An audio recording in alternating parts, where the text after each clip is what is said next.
정부가 산림에 대한 규제 철폐를 발표하자마자 지리산 개발 계획이 발표됐습니다. 환경 훼손을 우려하는 목소리도 나오고 있습니다. 군산 기계공고의 교장 공모제를 둘러싼 논란이 계속되고 있습니다. 심사가 끝난 뒤에 지원자 점수를 다시 매긴 사실이 드러났습니다. 군산 시민체육회의 한 간부가 업체로부터 수백만 원의 현금을 받고서도 공금 처리를 하지 않아 논란이 일고 있습니다. 여러분 안녕하십니까? 전북권 뉴스입니다.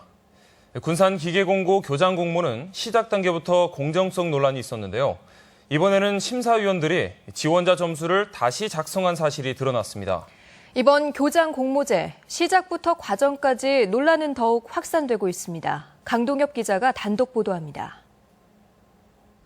교장 공모를 진행 중인 군산 기계공고에서 지원자들을 대상으로 1차 심사가 진행된 지난 6일, 심사위원들이 서류 심사를 마치고 점수표를 제출했습니다. 그런데 점수 집계를 마친 심사운영위원이 돌연 심사위원들에게 점수를 재작성해 줄 것을 요구했습니다. 점수가 낮다는 이유에서입니다.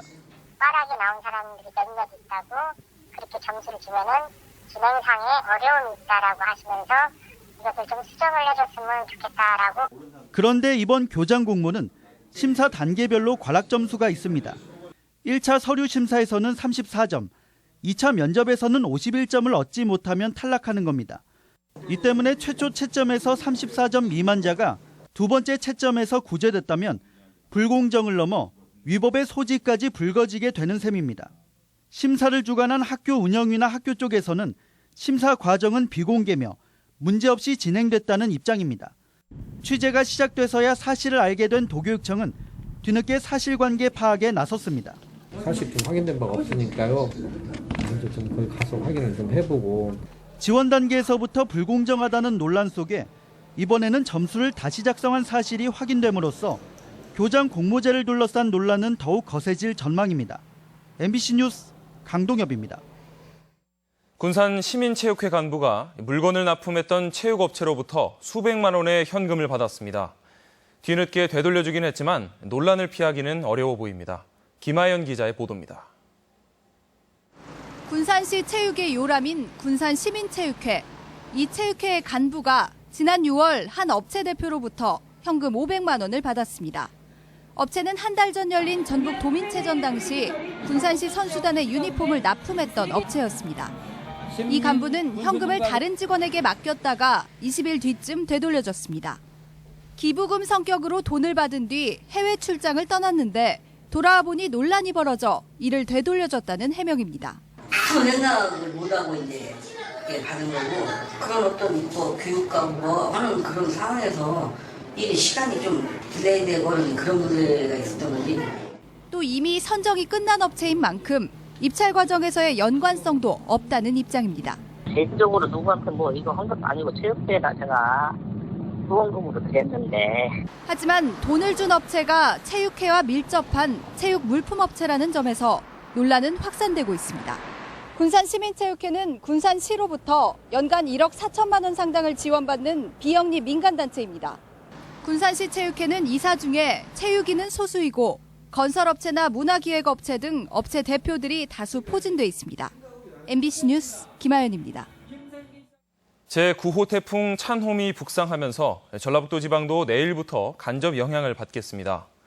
전주기상대에 따르면 내일 오전 태풍이 중국 대륙에 진입할 것으로 예상돼 우리나라도 점차 바람이 강하게 불고 서해상은 풍랑이 거세지겠습니다. 내일 늦은 밤부터는 비도 내리기 시작해 화요일까지 이어질 전망이어서 비 피해와 강풍 피해가 없도록 각별한 주의가 필요합니다. 정부가 산림에 대한 규제 철폐를 내놓은 지 하루 만에 전라북도와 남원시가 지리산 개발 계획을 발표했습니다. 철도도 놓고 호텔도 짓겠다는 계획인데요. 주민들은 환경 훼손에 대한 걱정이 앞섭니다. 유룡 기자가 보도합니다. 천혜의 비경 지리산을 조망하는 정령치에서 전라북도와 남원시가 행정자치부 장관에게 지리산 개발 계획을 설명합니다. 지리산 관통도로 노면에 철로를 설치해 겨울철 관광열차를 운행하고 호텔과 케이블카도 설치하겠다는 것입니다. 이미 전국 산림의 70%에 대한 규제를 폐지하겠다고 발표한 정부는 적극 검토해보겠다는 입장입니다. 스위스라든지 중국이라든지 이렇게 가면 거기에는 케이블카도 설치도 돼 있고 산악철도도 설치도 돼 있고 산정 꼭대기에 호텔도 있고 숙소. 하지만 이번 검토가 그동안 어렵게 보존해온 백두대간 훼손에 신호탄이 되지 않을까 하는 걱정스러운 우려도 있습니다. 아무리 친환경적 개발을 하더라도 지리산 생태에 악영향을 줄 것이고 개발에 따른 이익도 불투명하다는 것입니다.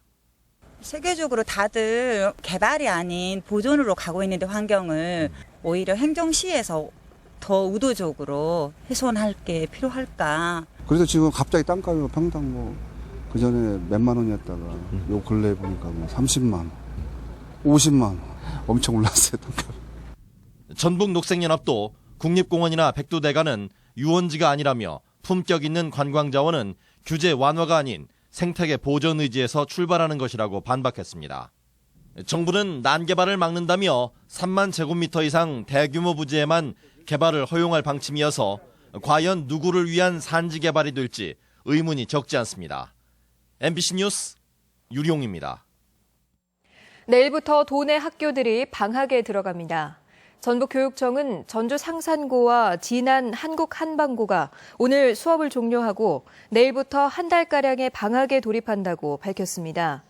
도내 학교의 60%는 오는 17일과 24일 1학기 수업을 종료하며 메르스 환자가 발생해 재량 휴업을 한 순창과 김제 지역의 경우 최대 6일가량 방학이 줄었습니다.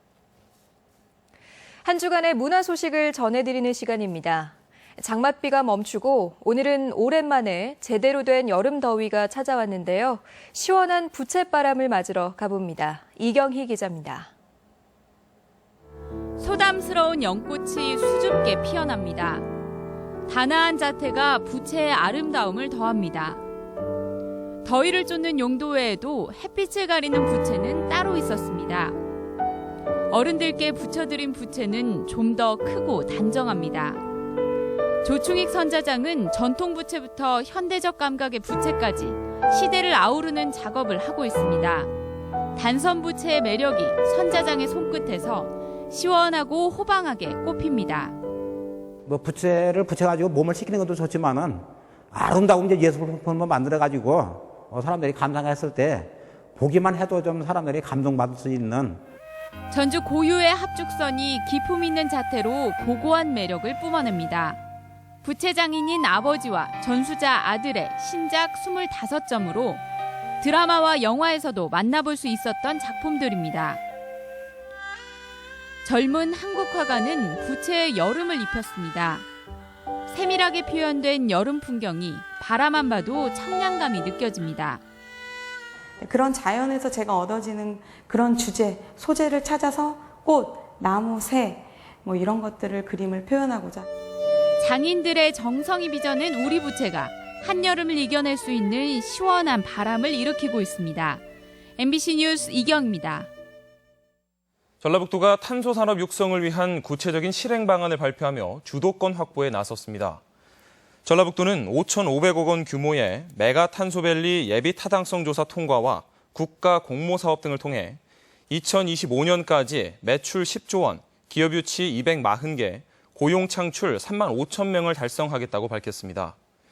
또한 탄소산업 산학연 협력체계 구축과 대내외 경쟁력 강화를 주도하고 전국 규모의 탄소산업 데이터베이스 구축과 탄소산업 육성 정책도 적극 발굴하기로 했습니다. 전주 시내버스에 대한 불편 민원이 크게 줄어든 것으로 나타났습니다. 전주시는 올해 상반기 시내버스 불편 민원 신고 건수가 총 369건으로 지난해 1,692건에 비해 월 평균 56.4%가 감소했다고 밝혔습니다.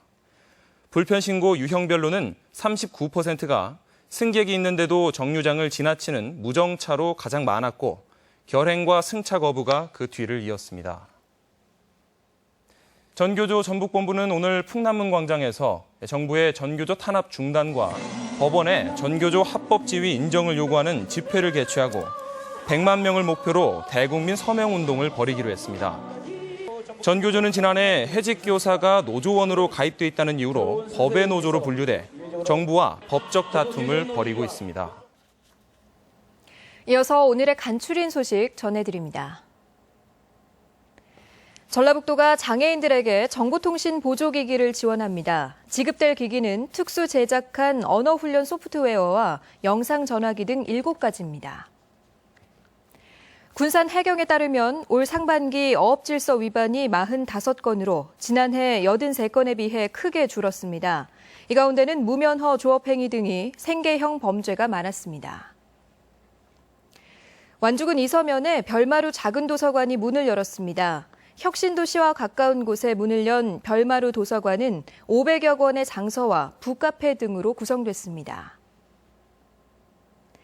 남원시가 아동센터와 복지관에 보급된 사랑의 PC에 대한 무료 점검을 실시합니다. 점검반이 시설을 방문해 상태를 확인하고 사용법과 고장에 대처하는 방법 등을 안내할 예정입니다. 농촌진흥청이 곤충생태원을 개원했습니다. 국립농업과학원에 마련된 곤충생태원은 3만 제곱미터 규모로 200여 종의 식물과 100여 종의 곤충을 보고 체험할 수 있습니다. 다음 달 9일까지 도내 전역에서 장애인 주차구역 불법 주차 단속이 실시됩니다. 지난해에는 도내에서 2,400여 건이 적발됐으며 과태료 10만 원씩이 부과됐습니다. 익산 국가산업단지가 국가 경쟁력 강화 사업에 선정됨에 따라 익산시가 후속 대책을 추진하기로 했습니다. 익산시는 현재 비어있는 귀금속 2단지 주변 6만 5천여 제곱미터에 공원이나 도로 같은 기반 시설을 정비하고 3D 호남 거점 센터와 조명연구원 전북분원 등 연구기관을 집적화하는 한편 근로자 공동기숙사를 비롯한 정주 기능을 강화하기로 했습니다. 익산시는 내년 상반기까지 구체적인 혁신산업단지 종합계획을 수립할 계획입니다. 메르스 여파로 연기됐던 군산 지역인재와 입주기업 만남의 날이 오는 16일에 열립니다. 군산시는 오는 16일 군산 고용센터에서 지역의 26개 기업이 참여한 가운데 구직자들을 대상으로 현장 면접과 채용 상담을 통해 230여 명을 채용할 예정입니다. 행사에는 구직자들에게 이력서와 자기소개서 작성 방법을 안내하기로 했습니다. 지금까지 전북권 뉴스였습니다.